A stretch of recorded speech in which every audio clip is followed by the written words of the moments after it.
بی ګناه قتل هیڅ چرې نه پټیږي. السلام علیکم، زه یم ستاسو ورور ستاسو ملګری کبیر خان.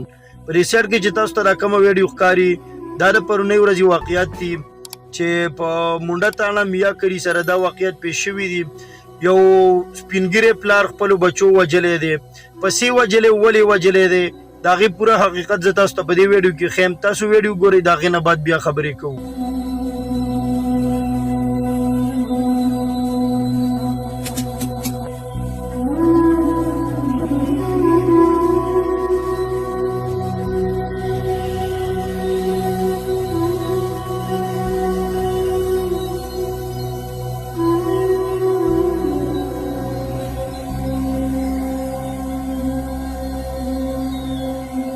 ویډیو تاسو وکتله، د دې حقیقت دا دی چې دې پلار د خپلو بچو ته ویلي دي چې زما په دې جایداد کې کومه حصه کېږي تاسو سره هغه ماله راکوئ.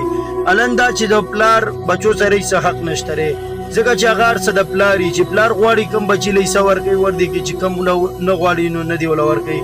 خو دې بیا هم د دې خپلو بچو نه خپله حصه غوښتله چې ماله دې خپله حصه راکوئ، نوره چې کومه پاتې شي هغه به ستاسو شي.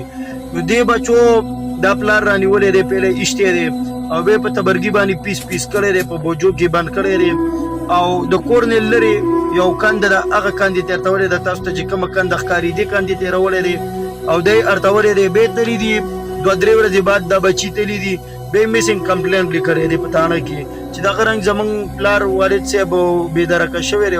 کمپلینټ ولیکئ چې زموږ والد صاحب پیدا شو، نو بیا موږ ته اطلاع وکړئ او خبر نه دی چې والد صاحب دوی به خپله وجلی دی. بیا چې کله پولیسو انویسټیګیشن سٹارټ کو، په هغې کې خو ټایم ډېر تیر شو، تقریبا 3 میاشتې پکې تېرې شولې. 3 میاشتې بعد بیا دوی رالل او د دوی فیملي ټوله اریسټ کړله.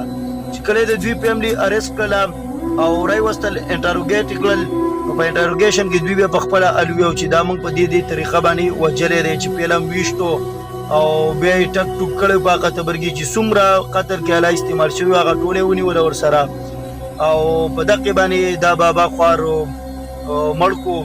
الله دې په موږ ټولو مسلمانانو باندې خپل رحم وکړي، ځکه چې خپل والد دې مړ کو نو دا دنیا خو دې غرقه ده او آخرت کې دې بیا زیان نشته دی چې آخرت کې به خدای پاک دې له بیا څه سزا ورکوي.